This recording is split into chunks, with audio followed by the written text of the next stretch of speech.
Hey, this is our next episode of our retro series of True Wrestling Fans. We're going to be covering WrestleMania 11. I'm your host, Mike.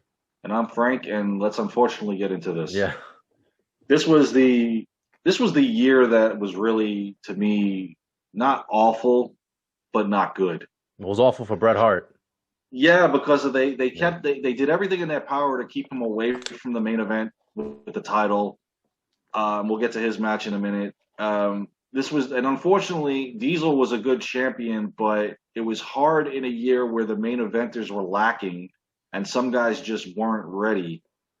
And I remember watching these pay-per-views, showing my son the older pay-per-views. We were doing them in order, and we were almost done with 1995 when he asked me, "Please, Dad, can we just go to 1996?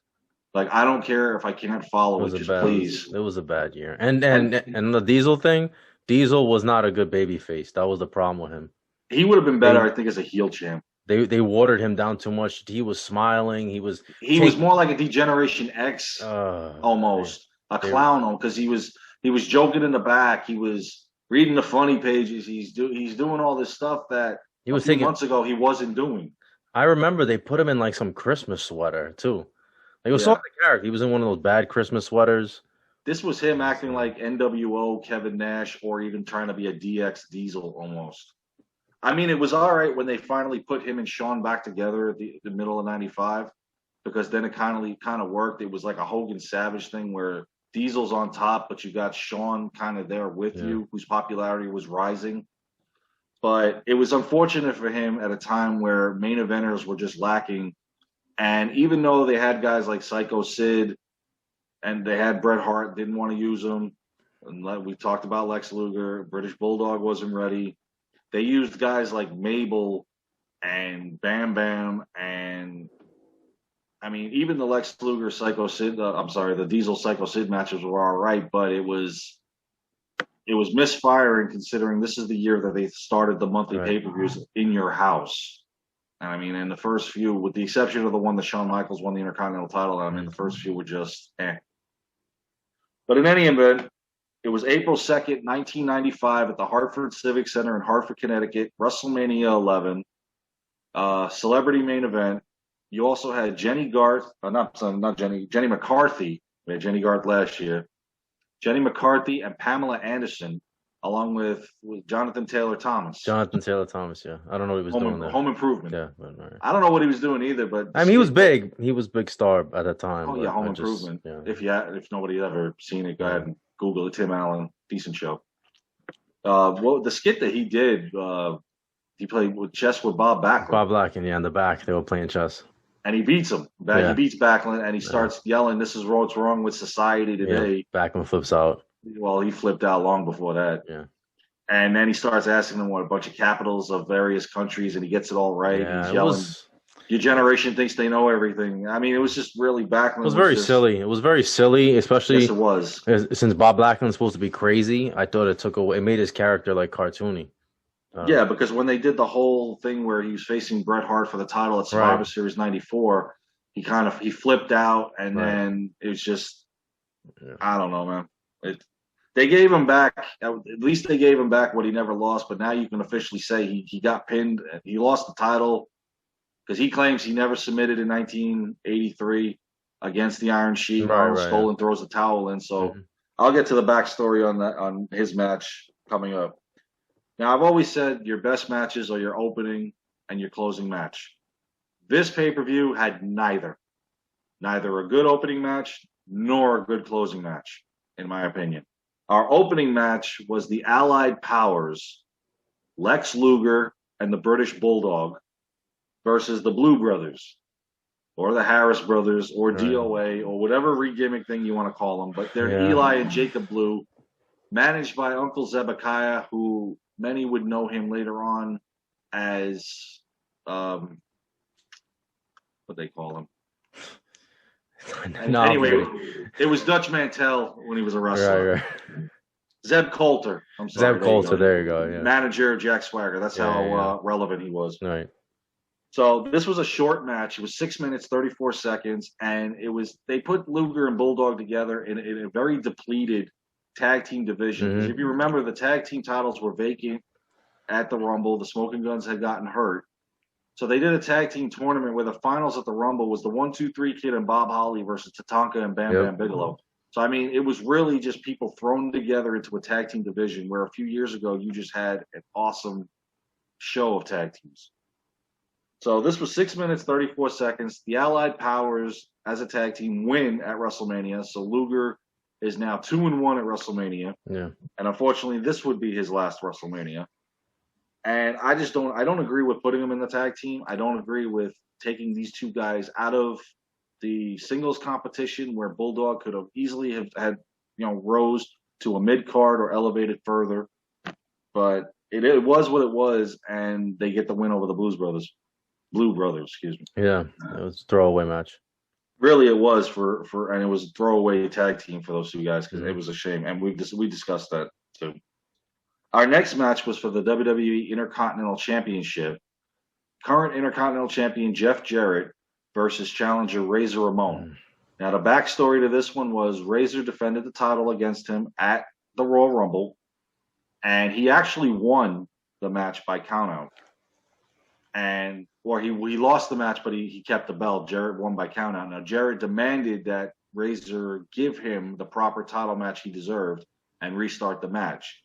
Razor goes back in. Jarrett pulls his nonsense, wins the Intercontinental Championship. Yeah, because Razor had gotten injured right during that match. He got hurt. Yes. He hurt his knee or something like that. Yeah, so he was actually, you didn't really see him much between the Rumble and WrestleMania as he was healing from his injury, but he was able to come back, at full strength for WrestleMania. Razor wins the match, but unfortunately does not win the championship. He won by disqualification. And this was a shame because everybody wanted to see him become once again Intercontinental Champion, like it was at WrestleMania 10.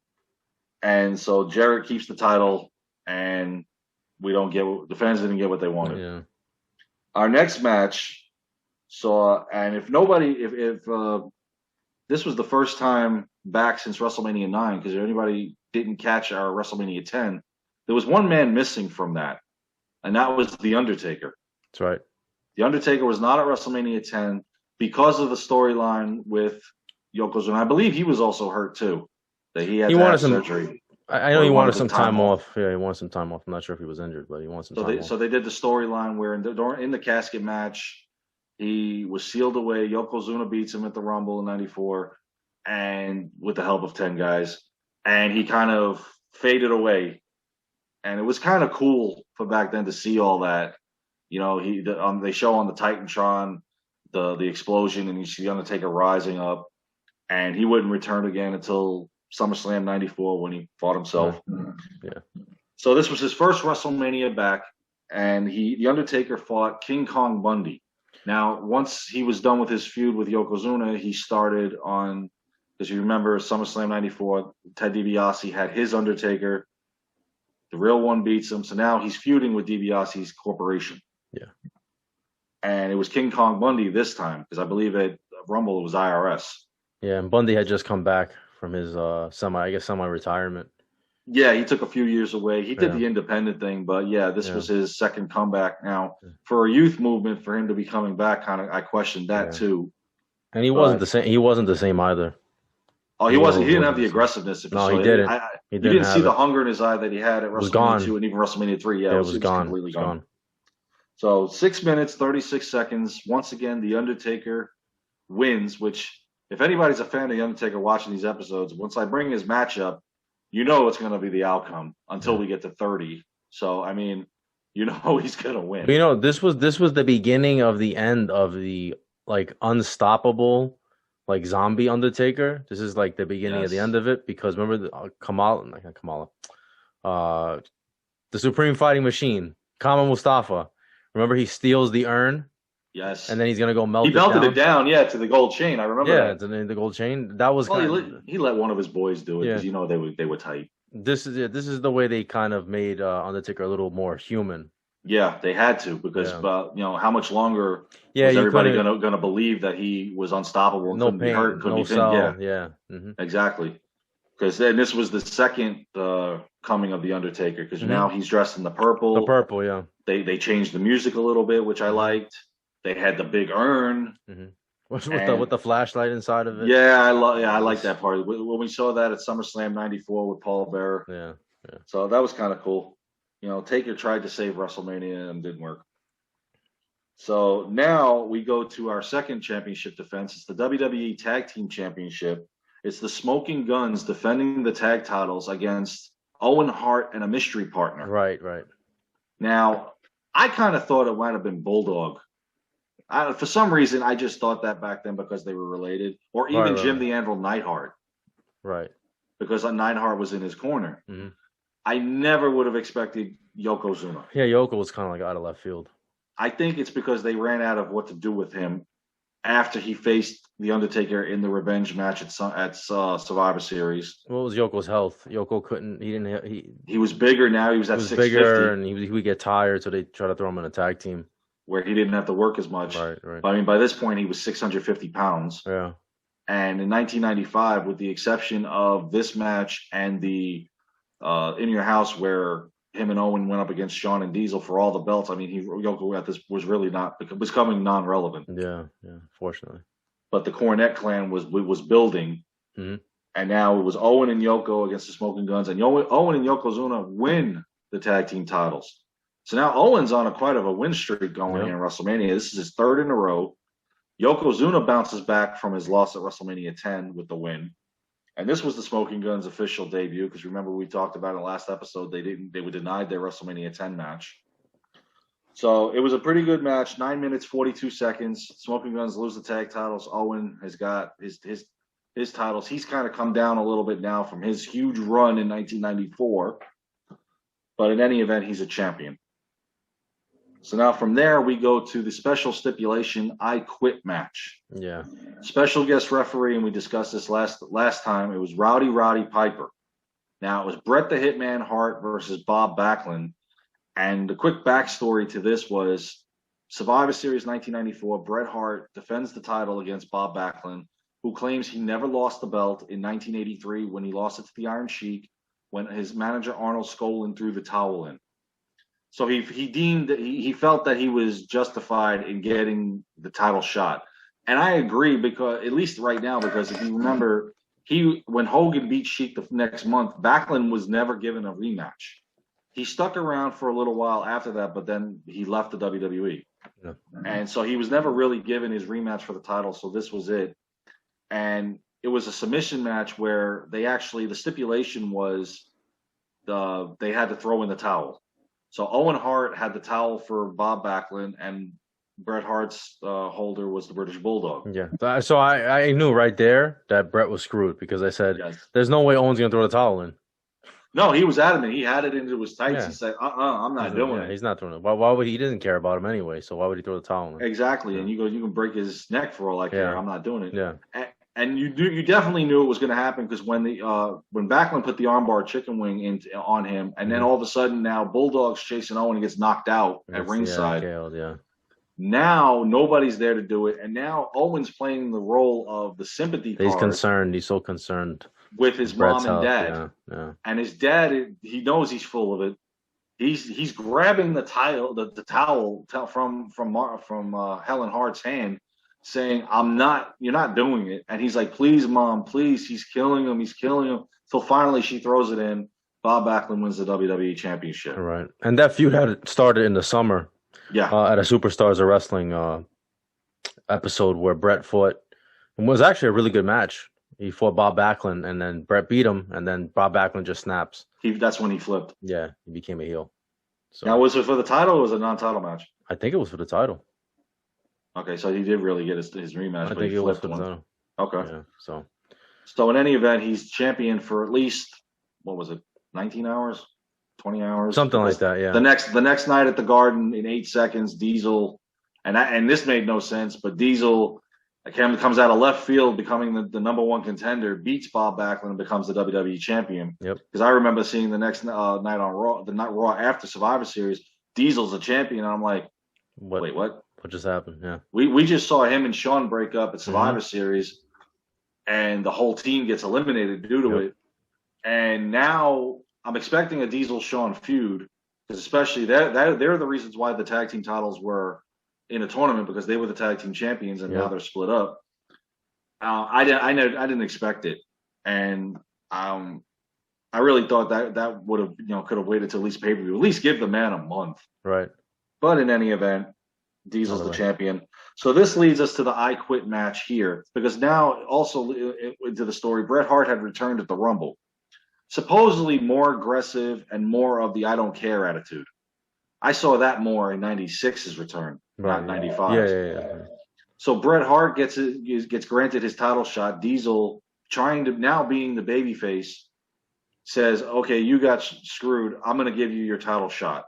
So they fight at the Rumble, and these guys just couldn't get in a fair match. And I really think it's because Vince didn't want either guy to lose the momentum. That's what it was. That was a great match too. It was. That was in Orlando. I think that was in Orlando too. Yeah, it was actually where they were going to start holding the new Thunderdome after WrestleMania.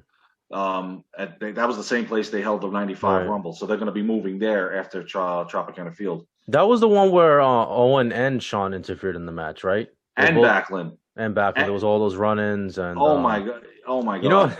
You know what's funny? I watched this at Peter's house, and I remember the timing was messed up. I think Shawn got there a split second too late, and Bret kicks out of the jackknife. If you watch it close, Bret actually gets his shoulder up, and I remember I was saying he kicked out. Bret Hart kicked out. Yeah, but it's just some mistiming, I guess. Yeah, we've seen that before. Yeah. So it was to save momentum for both of them because eventually they fight at the end of the year, and that match was just as good. Oh yeah, just as good as maybe even better. Better. Yeah. Well, especially when he rolled them up and Diesel. By this point, Diesel started a losing streak when that happened because he lost a couple of countouts and he got pinned in a tag team match, and he was starting to lose his momentum. Now he has to face Bret Hart again, and this time he wasn't happy about it. Right. Yeah. Because he said, "I already did this." But in any event, it ends in a no contest, and it was funny because all of a sudden you see Backlund trying to run over to Bret Hart to put the chicken wing on him, and now Diesel saves him, and the two of them hugged at the end of the match. It was really good, but they both saved face in their title match. So now this leads us to the I Quit match at WrestleMania: Bret Hart versus Bob Backlund. Yeah, which I felt like the storyline was already, if it played itself out, my personal opinion, it really did. And Bret was not happy about this. He said, "This is going to be a stupid match. I don't want to do this. We already had. I already did the submission match. I already did it at the Survivor Series. Why am I doing an I Quit match? Not an I Quit match. What's the point? So this is one of Bret Hart's. I shouldn't say one of his worst matches. It's one of his many disappointing matches for him of 1995. Right. Yeah. This was the Hakushi, Isaac Yankem, the Jerry Lawler thing again. Jean-Pierre Lafitte steals his jacket. I mean, you're really, really trying to keep him out of the spotlight, and at a time where you really need him. You need him. Because the Raw ratings, even without Nitro not even starting yet, they started later that year, were pitiful. As a Bret Hart fan too, watching that year '95, I remember being hard to watch. So frustrated and aggravated. Like, what is this, man? Are you purposely dropping this man to mid-card status, or are you doing this just to keep him out of the limelight for Diesel? And honestly, I think even the first in your house, or even going forward, Bret and Diesel could have fought again before Survivor Series, just to kind of boost up the momentum of the main event status. Because even Diesel's fighting guys again like Mabel. Sid wasn't a bad opponent at all because Sid was a main eventer, but then you have him teaming with Bam Bam Bigelow, and then it was just. Then he's going to fight the Cornette clan with Shawn Michaels over Owen and Yoko. I just think all the Bret Hart matches leading after Royal Rumble and before Survivor Series were just unnecessary. Waste, yeah. Especially the Jerry Lawler feud again 2 years later. Yeah, I know. In any event, Bret Hart defeats Bob Backlund, and I believe that's afterwards he's like, "I found God." He starts looking up. Now he's really lost it. I think Bret beat him with a chicken wing too, right? Didn't Bret reverse? Yeah, he beat him with his own move. Bret reversed the chicken wing. I remember that was a big thing too. Like, can Bret has like a counter to every move. Yeah, and nobody's been able to counter the chicken wing. Right. The armbar chicken wing. So that was like the only kind of cool thing. Was Bret reversed it. And that move kind of hurts. I've done that before. No, it does. People. Yeah, they don't like it. No. Don't try it at home. Yeah. So there we go to what should have been the main event of WrestleMania, but it's the undercard to the main event. For the WWE Championship, Big Daddy Cool Diesel defending the WWE Championship against the 1995 Royal Rumble winner, Shawn Michaels. Shawn Michaels, yeah. And two best friends split up. And Pamela Anderson is missing in action. They don't know. They can't find Pam. They're like, where's Pam? Where's Pam Anderson? And she was supposed to escort the winner of the Rumble down to the ringside. Because you remember at the Rumble, she didn't even want to be in the ring with him. You know, he's posing with her. She's taking off. Yeah. You know. So he comes down with Jenny McCarthy. Shawn comes out with Jenny, yeah. And Pamela winds up coming down with Big Daddy Cool Diesel. With Diesel, yeah. So it was cool leading up to this, the storyline between the two, because this was now granted the Rumble was 1 minute intervals coming in, which I didn't like. But Shawn Michaels was the number 1 entry in the Rumble. British Bulldog was number 2, and they were the last 2 guys in the ring. Yeah, and this is where. That was so ridiculous, though. I remember watching that, and they played the British Bulldogs music. They started to play it. They started to play it, and then Shawn just jumps, boom, throws him out. And I'm like, that's not right. They should have restarted the match. And that's where the rule came in that both feet must touch the floor because. And I love I love hearing Howard Finkel say this. Only one of Shawn Michaels' feet hit the floor. Right. Therefore, your winner. And I'm like, wait a minute, but you just played the Bulldogs. You played his music. Yeah, he thought he won. You played his music. I'm like, congratulations, Bulldogs going to WrestleMania. I was pissed off. But it works for the story. But it worked for the storyline. And now Shawn Michaels has a new insurance policy. Psycho Sid returns to the WWE after 3 years. And so they put on a great match. It was 20 minutes, 35 seconds. These guys tore the house down, and I believe they saved the pay-per-view. Yeah. Regardless of what the match afterwards did, they saved it. You know what's funny about that match is that if you watch the match, like Shawn set a really, really fast pace in the beginning. You could see it. It was a very, very fast pace, and Diesel didn't work that way. No. And Nash told the story how Shawn was trying to blow him up. Shawn was trying to get him tired. That's why he did it, and he was blown up. And he's doing this to these 2 best friends working together. Right. They were livid about the fact that they got to work together. But you know what happened in that match? What happened in that match is that Shawn was really pissed off that even though Nash is his friend, Diesel is his good close friend. He was upset at the fact that they pushed Nash ahead of him. So he set out. So that match he set out. And he said, I'm going to show everybody. And that's why all the spots are, it's just Shawn. Like all the highlights are Shawn Michaels. It's Shawn Michaels. And the flips off the top rope, everything he did. And I feel like he screwed up taking that jackknife on purpose. Possibly. I think he did. I don't know. Well, not to go off sidetrack, but let's discuss this for a minute. Do you honestly think that Shawn Michaels should have been pushed up higher before Diesel? Considering Shawn had put the work in more. 100%. But this goes back to what we always talk about, Vince and his big guys. Big guys, yes. He's obsessed with the big guys, and that's why it happened. Shawn wasn't a big guy. Yeah, there's no question that Shawn should have been ahead of him. No question. I mean, there's no question that they were pushing Diesel for stardom. I mean, look what he accomplished all in 1994. He won all 3 major titles in the same year. Wins the Intercontinental Championship against Razor. Wins the tag titles against the Head Shrinkers. Wins the WWE title against Bob Backlund, all in 1 year. Went from bodyguard to fan favorite headliner in 1 year. Yeah, I mean that was pretty impressive. I mean, the problem is Diesel was over, but as a heel. Yes, Diesel was cool as a heel, not as a fan favorite. But I didn't like it either. No, but Shawn's plan worked in a way. Because after that, the office made the decision after WrestleMania 11. Okay, we gotta push this guy. Yeah, and I believe the plan for Pat Patterson for the following year's WrestleMania happened. I think midway through 1995 when Shawn came back as a babyface. A babyface, yeah. After Sid beat him up. Yeah, Sid the night after WrestleMania. Psycho Sid. When Shawn said, "I'll take the rematch, but I'm giving you the night off, big man." And that was their way of turning him because you remember Sid powerbombed him. Well, you don't give Sid a night off. Nobody gives Sid a night off. Nobody gives Sid a night off. Sid will take the night off if Sid wants the night off. Right, exactly, yeah. So if he wants the night off, he'll go off the top rope against Scott Steiner. Yeah. It's totally beside that story. I ain't getting into that right now. So anyway, and then Shawn takes some time off to come back as a babyface, and Diesel took offense to you attacked my friend. Because even though they were feuding at WrestleMania, the respect was there. Because even the next night when Shawn was still a heel, Diesel said, I will gladly face you again. no question. And that was the start of it. And then Diesel and Sid start their feud. Yeah, because he had him beat. Didn't he have him? He had him beat, and I think the referee gets knocked out during the match, right? Yeah, Sean had the match. So then backstage he says, "Oh, if you're really a man, you'll give me a rematch.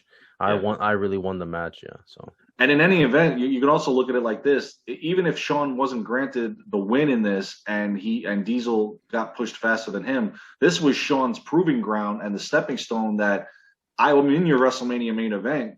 Now look what I just did on the losing end. Imagine if I win. Right. Yeah. So that's where I think it started. Where Pat Patterson had the idea: hey, listen, I can put him in the main event, but who can I put him in with? That'll be a hell of a match. Yeah. So even though he got the loss, I think this is what catapulted him to the main event.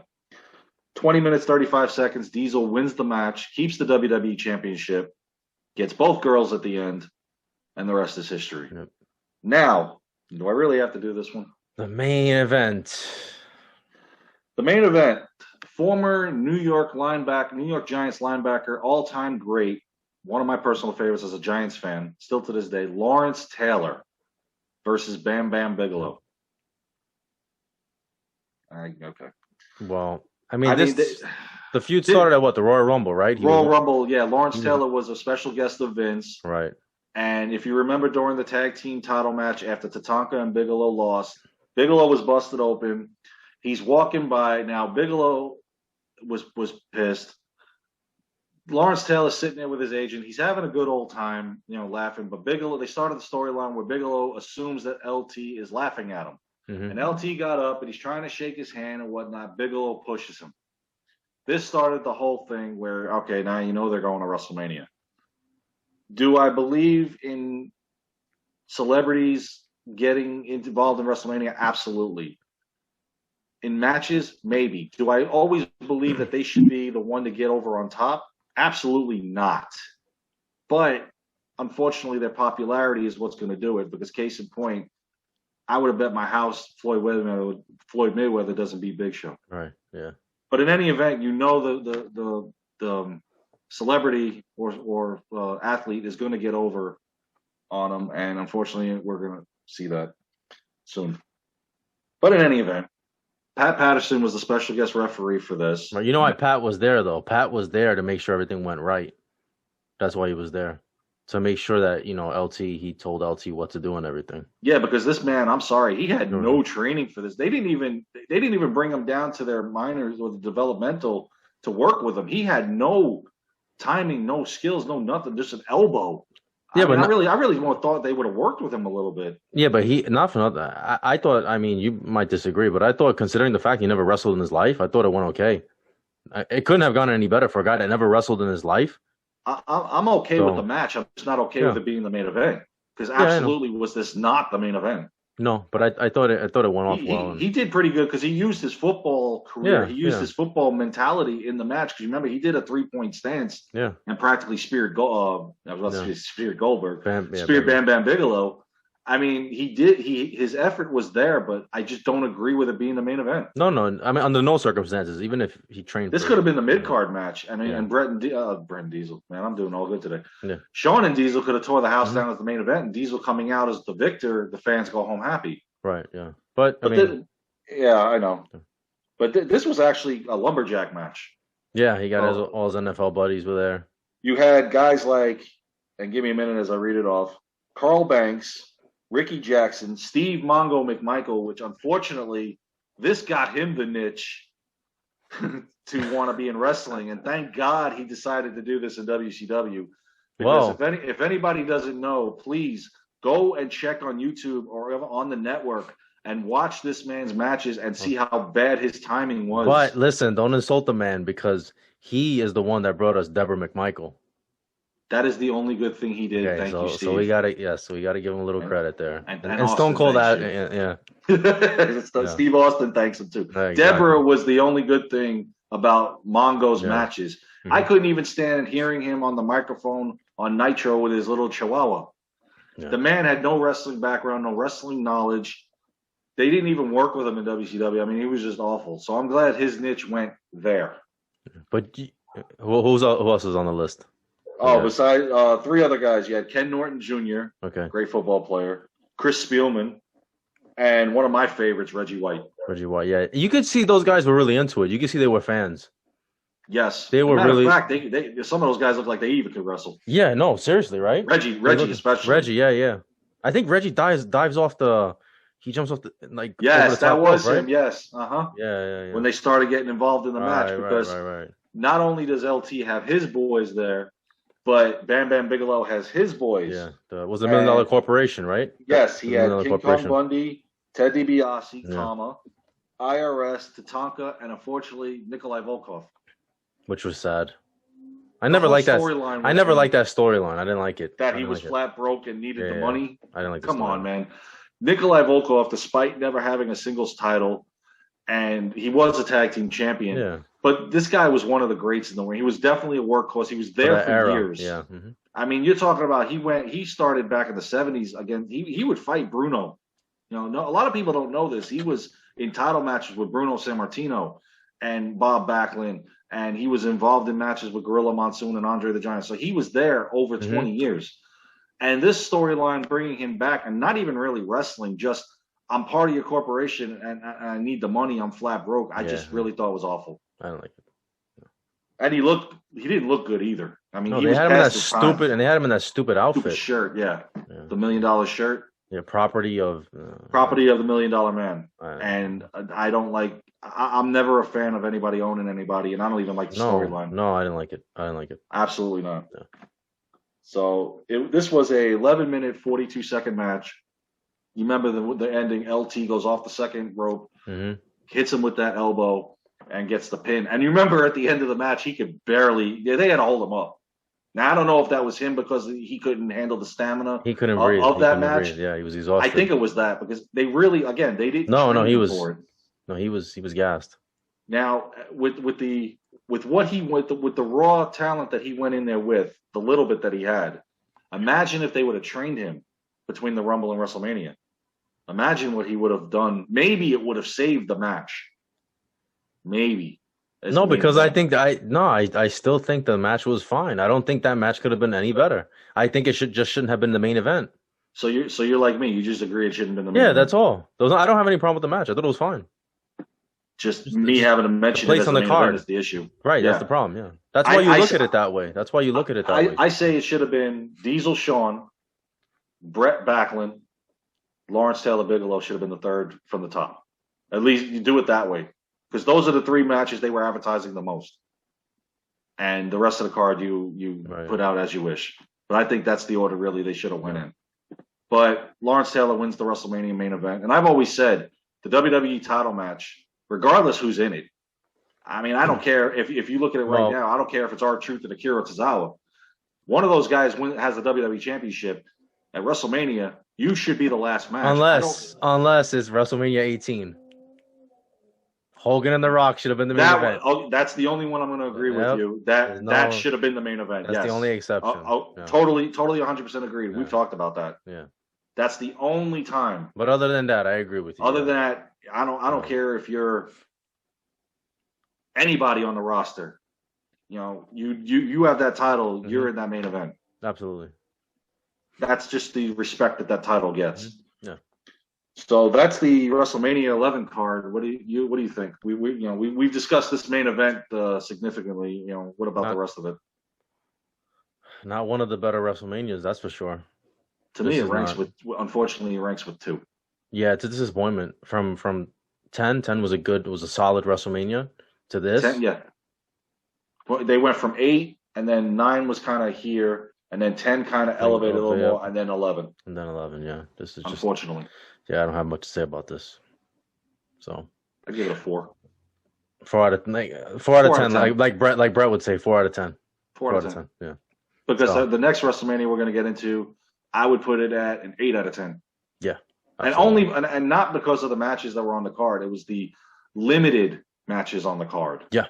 Because it was a small card, but every match delivered. Yeah. 100%. We'll get into that in the next episode. Absolutely. All right. So that's WrestleMania 11. You guys let us know what you think. Like he said, WrestleMania 12 is next. So please like, comment, share, subscribe. We'll see you guys soon. Take care, guys.